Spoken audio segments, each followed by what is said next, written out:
De 4 a 7 de la tarda, Extra Radi.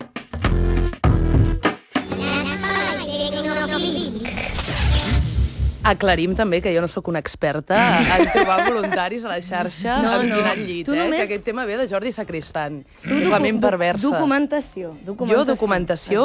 Aleshores, si us sembla, comencem fent un paral·lelisme entre aquesta resistència analògica de la Raquel i la vida digital, que és el que em toca defensar a mi.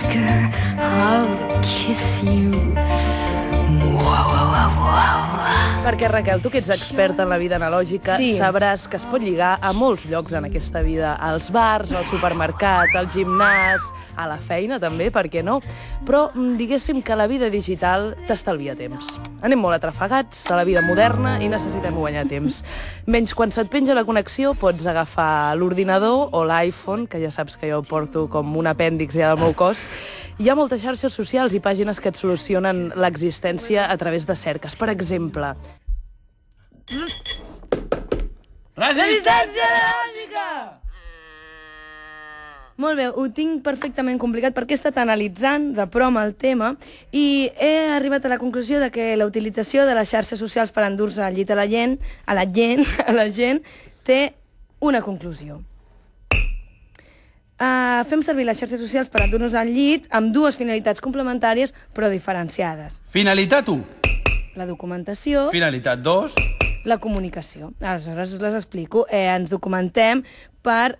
No, fer servir la documentació consisteix en mirar el Facebook, el Twitter, el MySpace, Fotolog, per saber coses de la persona amb qui ens volem anar al llit.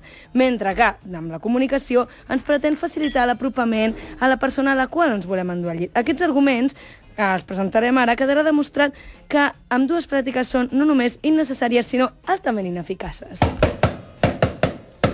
Vale, tot això ho sé no perquè ho hagi mirat per internet, sinó perquè m'he documentat mitjançant dues revistes, que són Bravo por ti i Nuevo Vale. Dues revistes de referència. Ja me les passaràs, Dues revistes m'encanten. De referència en el tema. A la pàgina 40 de Bravo por ti, dins l'apartat Su inconsciente, un moment, sisplau. El d'ell o el d'ella? El d'ell, sempre el d'ell. Dins l'apartat Su inconsciente, descubre su inconsciente en Facebook, descobrim que hi ha claus per analitzar el caràcter d'una persona segons el seu perfil al Facebook. Aquesta revista especialitzada diu que hi ha 3 tipus de persones diferents segons el seu Facebook i ens explica la forma de lligar amb ells. Perfil interessante. Vale, però m'has de dir més estil Bravo por ti, que és com si anessis a un concert d'en Justin Bieber. Perfil interessante! És exactament això. Bien, una persona amb perfil interessante posa les fotos, els seus interessos són, llegeixo textual, una lista de bandes rebuscades com Manel, etc. ¿Vale? Es posen noms originals, tenen entre 100 i 200 amics i es lliga amb ells demostrant que aprecies el seu talent. Perfil encantador! Gràcies, Jordi. Són persones que tenen fotos casuals, que tenen com a interessos el futbol, que escolten Black Eyed Peas, que posen el seu nom tal qual, i que tenen més de 200 amics al Facebook. I aquests els has de lligar traient el teu costat divertit i autèntic. Perfil tímid! Gràcies, ha dit tímid. No posen foto al perfil, no posen text d'interessos, no escriuen al mur, tenen menys de 50 amics i, molt important, li donen un toque british al seu nom. Aquests te'ls has de lligar guanyant-te la seva confiança. Molt bé, això és el que ens diu Bravo por ti. Jo crec que el simple fet que la revista Bravo por ti li dediqui un article a com fer el versió per lligar ja t'ha de dissuadir de fer-ho, però en cas que no, he seguit investigant. Aleshores, quan busquem una persona que ens agrada a les xarxes socials és per informar-nos, però què fem després amb aquesta informació? Què fem després amb aquesta informació? Doncs, per exemple, jo tinc una cita amb algú i aleshores el busco per tot arreu si no fos resistent. El busco al Facebook i descobreixo que li agraden les mateixes pel·lícules que a mi. El busco al MySpace i descobreixo que té un grup de música. I al Twitter, que està al dia de l'actualitat. I al Fotolog, que fa unes fotos superbones i que fa bossets. Aleshores, això fa que m'agradi més i em poso més nerviosa a la cita. Però d'altra banda, com m'ho faig perquè aquesta informació que tinc pugui treure de la conversa sense que se'm noti?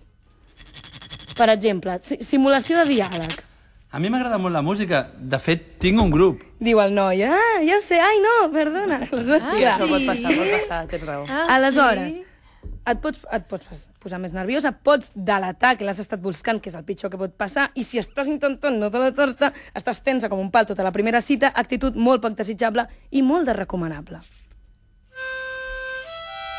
Vale, en el millor dels casos, en el pitjor és que descobreixes a Facebook i a tot això que és un desastre i ja no vols anar a la cita, per tant, hem de dir prou a tot això. Prou! Gràcies, Prou! Jordi. Sí, He dit que prou! ja està. Documentar-se és innecessari, és perniciós i només respon al que volem saber més coses de la persona. Pel que hem trobat una solució analògica que us sorprendrà un muntó.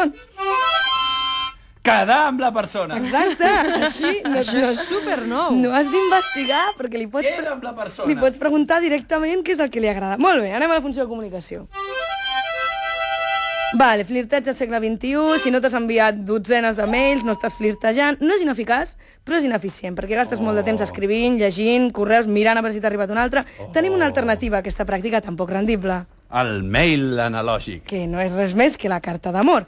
Per aprendre com s'escriu una carta d'amor, S'ha perdut, això. Cartes d'amor. hem fet servir... Senzilles i tendres. Sí, hem fet servir Nuevo Vale. Nuevo Vale. Nuevo Vale té una carta d'amor... Espera, Nuevo Vale ens explica com es fan les cartes d'amor. És que està impacient, perquè en paper queden 2 rosa. minuts. Vale, Nuevo Vale li dedica una carta d'amor El a El rosa Duque, no falla mai. el actor més sexy del mundo. Aleshores, del aprenem amb això que s'han d'escriure en tinta blava, també per això li dono una ploma de tinta blava a en Jordi, i s'ha de començar amb un diminutiu, querido, i ells fan querido Migue, doncs t'has de fer querida Nuri, perquè li fem a ella. Estimada Nuri. Vale, exacte. I aleshores has d'escriure com si fos un mail dels que enviem, és a dir, amb molts emoticons i molts jajajàs, jijijis, tipus, estimada Nuri, estic fent de factista, jejeje, i li fas una careta que pica l'ullet. Ah, sí, una careta que pica Riure és l'ullet. I important, després, no? em vaig Que divertir sembli molt que quan vas s'està venir a passant. l'estudi, jajaja, i li fas una careta que somriu. Molt superbé que somriu. Aleshores, doncs, li poses una enganxina. Una enganxina. Tu l'enviaries? Tinc enganxines? Tu l'enviaries, aquesta carta, Jordi Cortines? No. No, no, però No! has de dir, no, exacte. No! No és una carta Prou! de res, és un fàstic. Igual que la majoria de mails i murs que posem al mur i tonteries així. Per tant, des de la resistència analògica tenim una altra proposta que podeu fer en comptes de comunicar-vos per internet. Queda amb la persona! Exacte. I amb aquesta increïble revelació analògica acabem la secció. Resistència analògica! I en temps rècord. De 4 a 7 de la tarda, Extra Radi.